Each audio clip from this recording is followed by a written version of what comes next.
बुढ़ापे में अपने ही परायों जैसा व्यवहार क्यों करते हैं। आज रविवार है।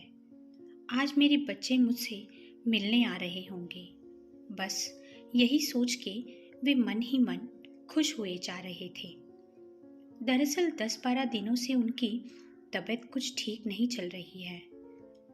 जगदीश जी को एक आश्रम में रखा गया था। आज वे सुबह से लेटे ही हुए हैं। नहीं तो रोज चाय और नाश्ता हुआ नहीं कि वे टीवी पर समाचार देखने बैठ जाते। उन्हें डायबिटीज के अलावा कोई और बीमारी नहीं थी, पर बुढ़ापे में कुछ न कुछ तो चालू रहता ही है। उम्र उनकी तकरीबन 85 के आसपास की थी, पर वे हर एक दिन को खुले दिल से अपनाते और जीते थे। जीवन में बड़ी मेहनत की थी उन्होंने। अच्छे बुरे हर समय का डटकर सामना किया था। वैसे उनकी नौकरी सरकारी थी, पर उस समय कहाँ ज़्यादा तनख्वाह हुआ करती थी। फिर भी उन्होंने अपने बच्चों को पढ़ाया लिखाया और अपने अपने पैरों पर खड़ा किया। उनके एक बेटा और 2 बेटियां थीं। बेटा एक सॉफ्टवेयर कंपनी में बड़ी पोस्ट पर था और बेटियां भी प्राइवेट सेक्टर में कार्यरत थी। घर पर बेटा बहू दोनों जॉब करते, बच्चे स्कूल और ट्यूशन। फिर किसके भरोसे उन्हें अकेला छोड़ा जाए, बस यही सोचकर उन्हें आश्रम में रखा गया। शुरुआत में तो वो बिल्कुल भी तैयार नहीं थे आश्रम में जाने के लिए। उनकी एक बेटी निधि उनके साथ 2-3 दिन रही। उन्हें समझाया, उन्हें क्या चाहिए था क्या नहीं चाहिए था, सब कुछ दिलाया। वैसे उन्हें पेंशन तो मिलती ही थी। उन्होंने कभी बेटे बहू से कभी कुछ नहीं मांगा, पर बिजी शेड्यूल के कारण किसी के पास उनकी तरफ ध्यान देने के लिए समय ही नहीं था। सभी को अपने सपने पूरे करने होते हैं। हर एक की अपनी गृहस्थी होती है और सभी उसी में व्यस्त हो जाते हैं। उनके घर की भी यही स्थिति। उन्होंने अपने आप को आश्रम जाने के लिए तैयार किया। वे सोचने लगे, वहां जाने पर अपने जैसे लोगों के साथ खूब मिलजुल कर रहना है, जीवन सुंदर तरीके से जीना है। मुझे चाहे कुछ भी हो जाए, पर इस घर में वापस लौटकर नहीं आना, यही सोच रखा था उन्होंने। कभी कभी बहू से कुछ मांगते तो वो कहती, पापा जी थोड़ा तो सब्र किया कीजिए, कुछ ना कुछ जरूरी काम होता है, ऐसे तुरंत तो उठकर नहीं आया जाता ना। वे बेचारे कुछ नहीं बोलते और अब तो हर बात के लिए ऐसा ही कुछ सुनना पड़ता है। बहू बेटा नौकरी में व्यस्त रहते, पोते पोती से बात करने जाते तो कह दिया जाता कि उन्हें ट्यूशन और स्कूल की पढ़ाई है। कोई उनसे बात नहीं करता था। कोई अपनी उम्र का दोस्त मिल गया तो बैठ के गप्पे मारते। अब तो बस दिन काटने थे। उन्हें आश्रम में रखा गया। आश्रम को ही उन्होंने अपना घर समझ लिया था। वहाँ उनके जैसे कई लोग थे। वे सभी के साथ मिलजुल कर रहते और खुशी से भी। रम से गए थे वे वहाँ। स्टाफ भी उनका बड़ा ध्यान रखता था। बीच बीच में बच्चे उनसे मिलने आ जाते थे। उम्र के लिहाज से अगर कभी बीमार पड़ते तो 2-3 दिन में ठीक भी हो जाते थे। कभी कभार अगर कोई परेशानी होती और स्टाफ या डॉक्टर उनके बेटे को बताते तो बेटे को इस बात का बड़ा गुस्सा आता। वो बहुत बिजी जो रहता, घर में भी सब कुछ उसे ही देखना पड़ता था। बेटी भी अपने जीवन में काफी व्यस्त थी। जगदीश जी हर बात को बड़ी ही समझदारी से संभाल लेते थे। अगर कोई उनसे नहीं मिलने आया तो समझ के ले लेते थे। सभी से उनकी दोस्ती हो गई थी। सभी को उनसे लगाव भी हो गया था। ऐसे ही दिन बीतते गए। जगदीश जी बीमार रहने लगे। कमजोरी भी बहुत महसूस हो रही थी। अपने बेटे की राह देख रहे थे, पर 1 महीना बीत गया था, पर बेटा उन्हें देखने आया ही नहीं। उस दिन भी उनकी तबीयत ठीक नहीं थी। वे लेटे हुए थे। अचानक उन्हें लगा जैसे उनका बेटा आया हो। वे मन ही मन बड़े खुश हो रहे थे। कहते हैं ना कि जब कोई बीमार हो और कोई अपना आ जाए तो एक आधार महसूस होता है। उन्हें अपने बगल वाले कमरे से किसी की धीरे धीरे बात करने की आवाज़ आ रही थी। वे सो रहे थे, इसलिए साफ सुनाई नहीं दे रहा था। ये आवाज़ किसी और की नहीं, उन्हीं के बेटे और बहू की थी।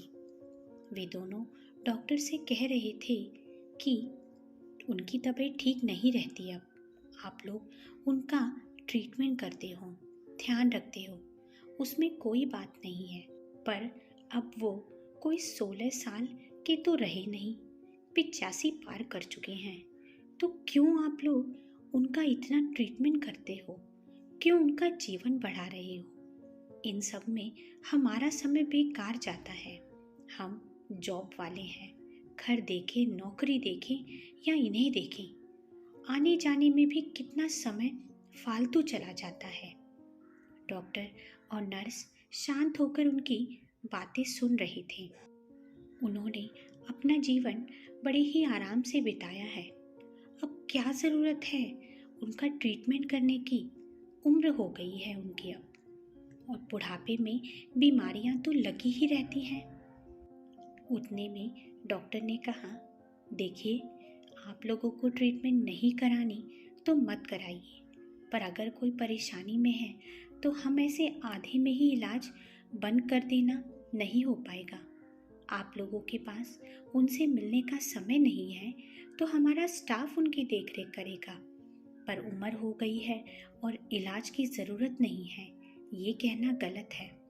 किसी को ऐसे मरते छोड़ देना ये हमारा फ़र्ज़ नहीं है।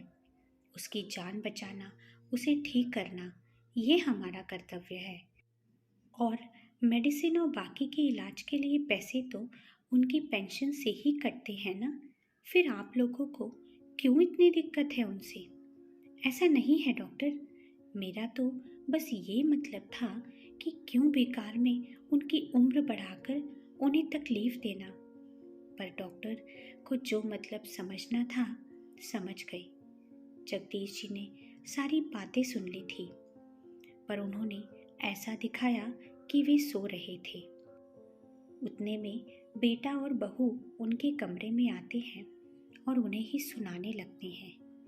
क्या ज़रूरत है आपको छोटी छोटी बातों के लिए डॉक्टर को बुलाने की पापा? बुढ़ापे में तो कुछ ना कुछ लगा ही रहता है। उम्र भी हो गई है ना आपकी। आप डॉक्टर से कहते हो और वो हमें परेशान करते हैं। अब जॉब देखें या दौड़ दौड़ के आपके पास आए। जगदीश जी चुपचाप सब सुने जा रहे थे। कमजोरी और चक्कर आ रहे थे तो डॉक्टर ने सलाइन लगा रखी थी। उस चीज़ का दोनों को कुछ नहीं लगा और वो वहाँ से चले गए। जगदीश जी सोचे ही जा रहे थे। निकलते समय फिर से बहू ने डॉक्टर से कहा, उम्र हो गई है उनकी, अब ज़्यादा कुछ करने की ज़रूरत नहीं है, जितना आप लोगों से बन पड़े कीजिए। रोज़ नित्य नियम से अपना व्यायाम, नाश्ता और दिनचर्या सही ढंग से चलाने वाले जगदीश जी जो बीमार पड़ते तो 2 दिन में ठीक भी हो जाते, इस बार ठीक होने में ही नहीं आ रहे थे। ऐसा लग रहा था मानो उनके जीने की उम्मीद ही खत्म हो गई हो। शाम तक डॉक्टर राउंड पर आए।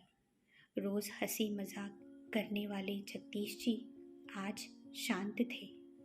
डॉक्टर ने जब उन्हें चेक करना शुरू किया तो आज उनकी बूढ़ी थकी हुई आंखों में आंसू थे।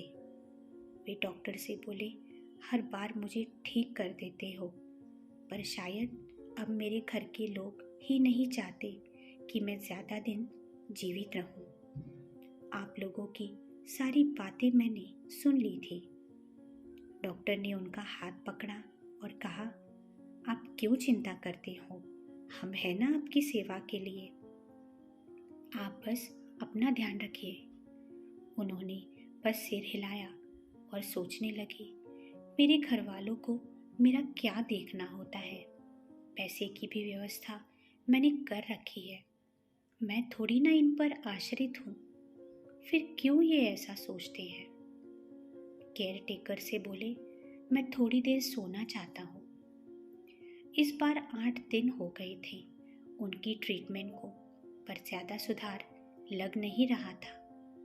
ऐसा लग रहा था मानो वे अब जीना ही नहीं चाहते। बेटे बहू की बातें जो घर कर गई थी उनके अंदर, उस दिन भी वे यही सोचे जा रहे थे। मेरे जैसे कितने होंगे और कितनों को ऐसी बातें सुननी पड़ती होंगी।